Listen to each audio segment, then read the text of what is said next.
Invented over a century ago, it adds crunch to the melt-in-your-mouth taste of ice cream. And it's one container that doesn't end up in the waste stream. So you could also say it adds a bit of virtue to the guilty pleasure of the double scoop. The first ice cream cones were rolled waffles, and today's cones are simply modern versions of that. To make a waffle cone, they start with a lot of dark brown sugar. They add caramel coloring, along with some secret flavoring ingredients. They pipe water into the blender. It's ice cold to keep the batter from getting too sticky.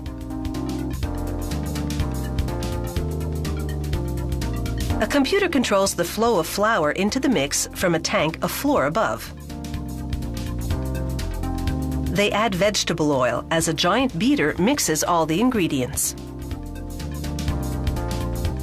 The batter then flows out of the blender and into a refrigerated tank. At this point, the blend is the consistency of pancake batter, and an agitating blade keeps it that way. Next, nozzles deposit measured amounts of batter on a baking plate that looks like a moving waffle iron. Top plates flip down, and the baking plates roll through a gas-heated oven for a quick bake.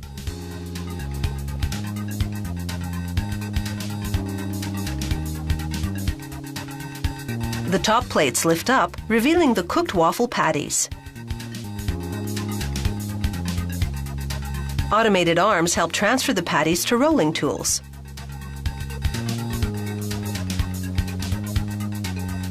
The tools grab the patties and twist them into cones.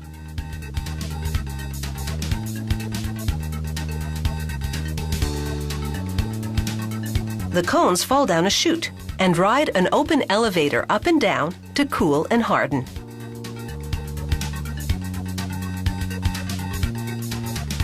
The waffle cones slide down another chute and move into lanes on a conveyor. Automated fingers adjust their position to prepare them to slide into paper jackets.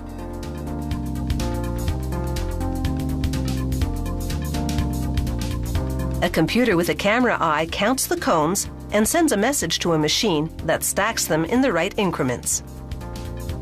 Here, a technician activates a device that pushes on a ball inside a cone to test the cone's breaking point, proving this waffle cone can hold up to voracious snacking. Over in the sugar cone department, the baking plate system is designed differently.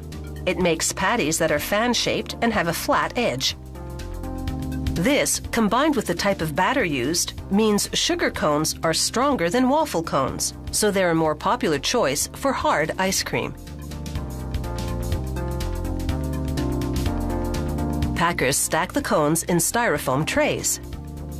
Then the packages travel through a curtain of high-density polyethylene film. A heated sealer finishes the wrapping job. An X-ray machine sends information about the contents to a computer that counts the cones and alerts the company to any problems. Next, automated arms pick up cartons and open them so the packs of cones can be inserted. Meanwhile, they mix up colorful batches of cake cone batter. Cake cones are less sugary and have a more cake-like texture, as the name implies. They pump the batter into upright molds. Cake cones are shaped very differently than waffle and sugar cones. They have flat rather than pointed bottoms.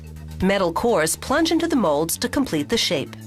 This action also affects the texture of the cake cone, so it turns out flakier. They pass by a gauntlet of gas heaters to bake them. The cake cones then fall down a chute and head towards the packaging station.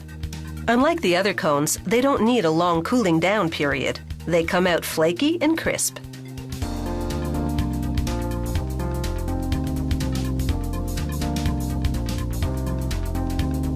A mechanical arm picks up paper sleeves and drops them in front of the cones. It's all perfectly timed. These cones are now on their way to an ice cream stand near you, where, in their various shapes and sizes, they'll be used to dish up ice cream lickety-split.